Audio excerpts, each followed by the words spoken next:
your brand is the #1 brand in the world, symbolizing this product. And yeah, you feel like you're on top of the world. Justin Bieber and Jamie Foxx and Jimmy Fallon and the Kardashians promoting your device basically, and your product taking the world by storm. And if you're not prepared for it, it can ultimately jeopardize your entire business. If you don't take care of yourself, Yeah. if you don't take care of your time, Yeah. or time management, that impacts your projects. First, take care of yourself, and then start taking care of the other people that are surround you. There's gonna be a new person always who are going to be looking after you. I'm really fucking persistent. Welcome guys to another episode of Making an Impact. This is your host Gian Lucas.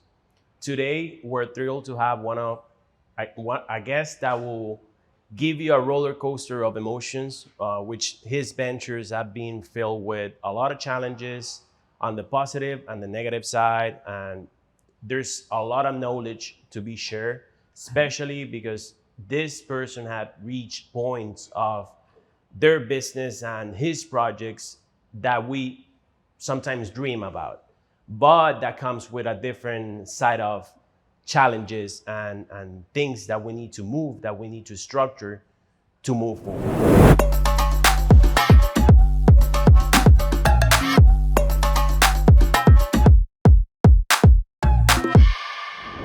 So Max, it's a pleasure to have you here. Thank you for joining us today. I think your story has a great aspect just because and this is coming from my entrepreneurial side. I feel like when we entrepreneurs start a project, we have one thing in mind, and is getting our product recognized by the public.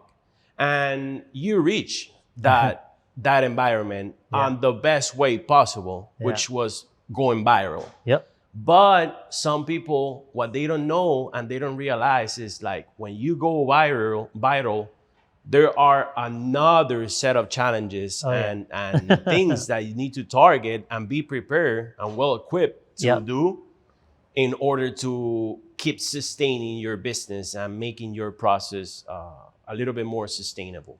Totally. So I'm more than happy to have you here again. Thank you very much. And the opening question that I would like you to have, and this is gonna be very specific because I think this is a highlight of your life, is what happened when you reach that point of going viral with your product?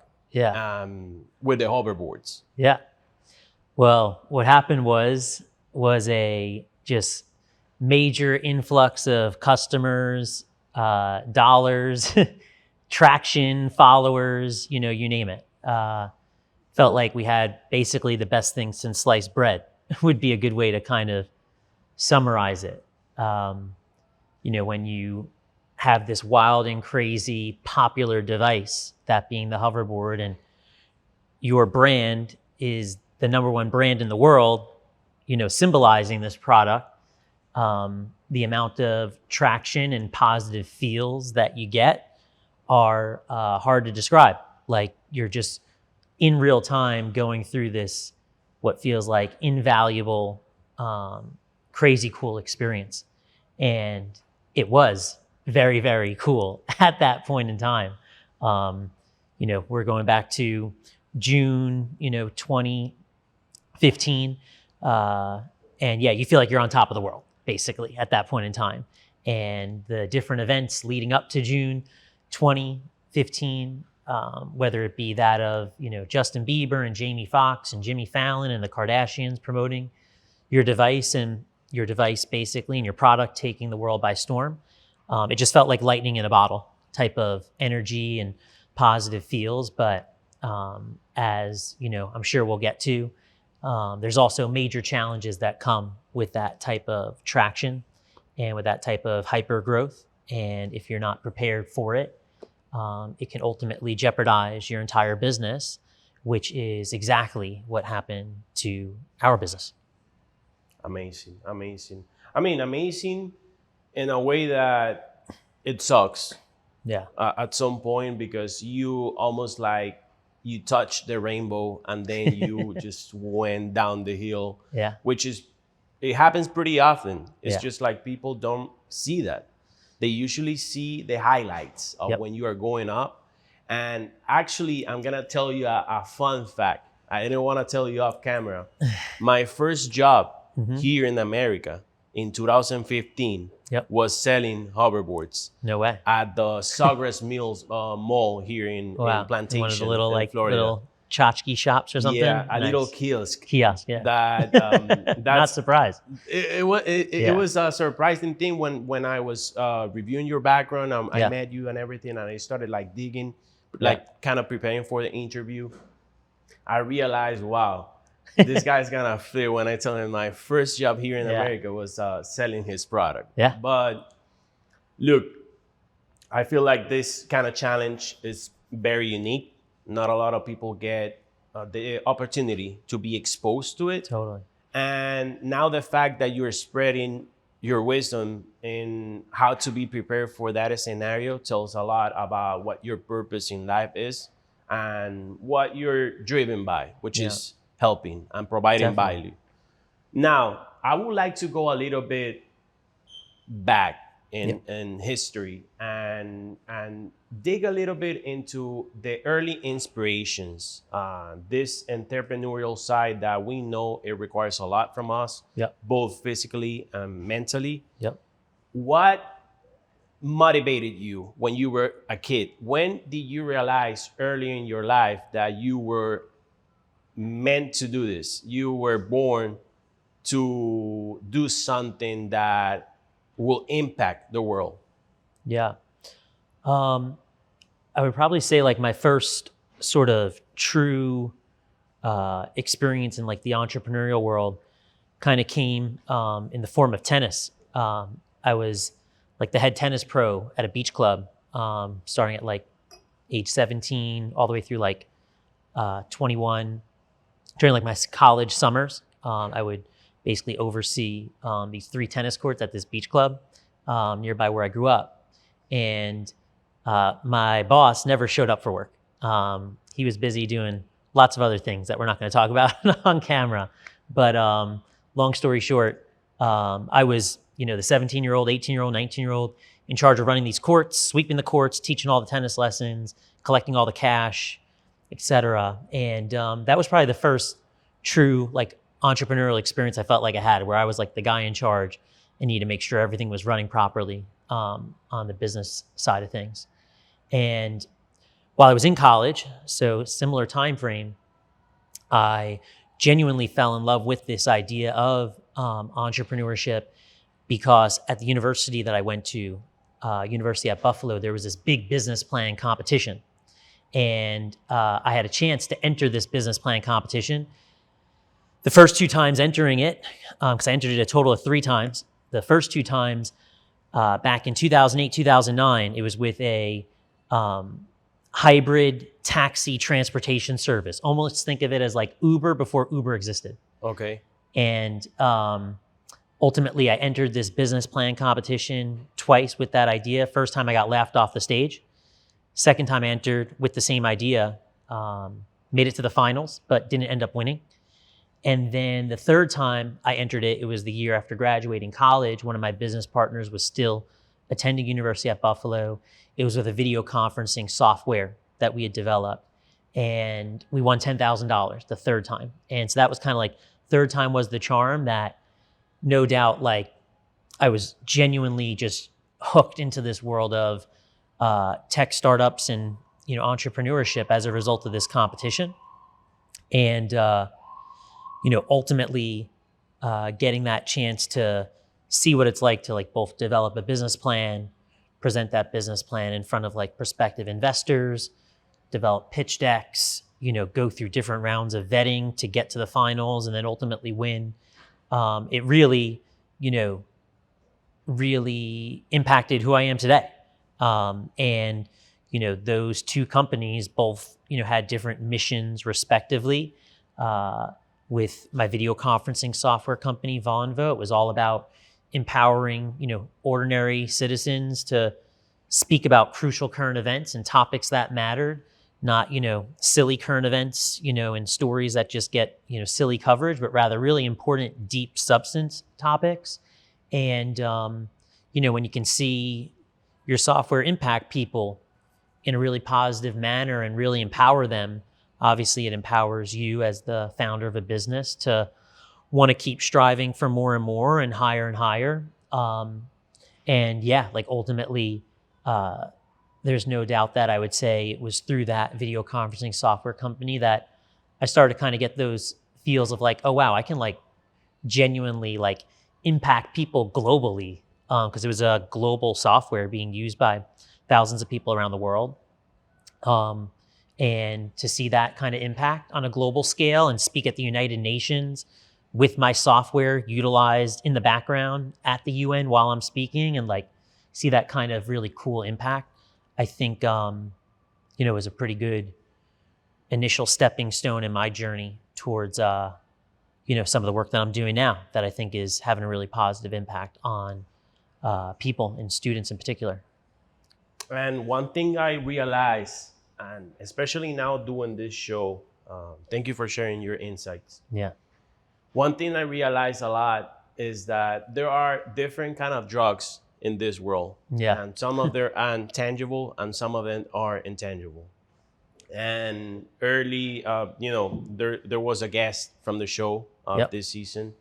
He came, and after we did the interview and we talked, about the things we are talking right now, life, inspirations, etc. He sent me a text thanking me for the invitation because he realized that he needed to celebrate more the small wins and the fact that there's been like a long path. Yeah. He had been walking, and he used to pray for the things that he has today. And it gets addictive on our end because we're driven by inspiration, by impact. It gets addictive when one person tells you and you are actually watching your project, your efforts impacting other people's life. And it gets kind of addictive, I'm not gonna lie. And I feel like you can relate to it. Yeah, definitely. Another thing, now that we're talking about people, you mentioned pretty specific scenarios that you use in your favor to kind of wake up that fire, that motivation, to apply then consistency and all the skill sets that we're required to apply when we are developing projects. What early inspirations on the people side you had on as a kid, coming from your family or people outside your family, that kind of led you to maybe having in your mind the idea of developing something or building something out of a scratch? From the scratch. Totally. Yeah, I mean, I think a first piece of inspiration and motivation probably came from my dad.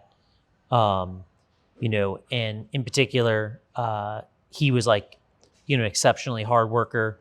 Would wake up super early in the morning, head to his office. He was in the financial advising, stock market, space, and he would, as far as I can remember, like, as young as I can remember, just like always waking up crazy early. We were talking about the times that we wake up and stuff, and yeah, like that was super cool to see as a kid that I can like really appreciate now, and I think has helped transform into why I'm waking up really early, whether it's to go to the gym, be working on the computer first thing in the morning, and that sense of the hard work that he demonstrated was no doubt one of the key reasons why like I have an extremely hard work ethic, and I like pride myself on it. And these days I try to make it more of a smart work ethic, aside from just hard work, but also smart.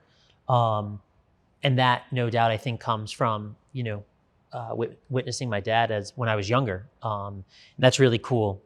I think like taking a deeper step, maybe more into like the entrepreneurial world, there's no doubt I've been like fans of, folks like Elon Musk for a while. I'm trying to think before, that of like Elon Musk, you know, uh, you think about like his company, that being Tesla, and the world of eco-friendly vehicles. And I think about, 2007, 2008, 2009, working on this hybrid taxi company. Like there's clearly some parallels there that I think take place, in terms of like, oh, I was like thinking about eco-friendly cars at that time. And wow, there was a chance to like, make an impact on the environment. And here's this guy, Elon Musk, nowadays, right? 15, 20 some odd years later, he's got, the largest electric vehicle company in the world type of thing. So yeah, there's some interesting parallels there for sure. And, I think there's interesting books that have like, had an impact on my life. So even though I haven't like, met folks like Malcolm Gladwell, like I'm a huge fan of some of his books, whether it's like Tipping Point or Outliers, and those, books having an impact on my life when I was in my early 20s and thinking about entrepreneurship and building businesses and seeing some of those companies and some of those brands and those books take the type of, or gain the type of crazy traction that they gained, whether it was like Sesame Street or Blue's Clues or the Beatles or, all these different interesting topics that he covers in his books, and the type of traction and tipping point traction or outlier scenarios that they had that worked in their favor. And so, yeah, like I'd say that there's some interesting things that connect to my story today that I can piece back to some of those people I just mentioned, whether it's from childhood with my dad or, Musk and Gladwell, with some of the stuff that I'm working on today that like genuinely are interconnected with those folks. Amazing, of course, because they somehow contributed to who you are today. Yeah. And sometimes we don't realize a lot of that's why I'm always careful of the content I ingest, because it's crazy that 14 years later you are talking about a book you read. Yeah. That gave you some inspirations. And it's like, wow, the content you ingest, the content you decide to watch or read or whatever the source is, it's gonna impact your life on the positive side or on the negative side. Like if you keep consuming content that is just taking your energy down, that is bringing you to have some doubts, or about yourself, about your projects, it's obviously gonna remove the fact that you're not gonna be able to have consistency in your things. Now, going a little bit into the present and knowing already the inspirations and what you had from your past, and obviously the viral sensation that you developed, what's the biggest take that you took from your viral sensation product that you are applying right now towards your current projects? Yeah, great question. And just real quick, Juan, do you want to pause and then restart, just so that I have it like in some? Yeah, beautiful, perfect. And you could restart it, and I'll answer that question. So, just to restate it, what's sort of like the viral takeaway that is impacting my life today? What's the biggest stake that you have right now that you're equipped from that experience? That it's letting you be prepared. It's letting you be aware. Just in case it happens again, you're ready. But what's the biggest stake from that experience that you're currently applying towards your projects? Yeah. Great question.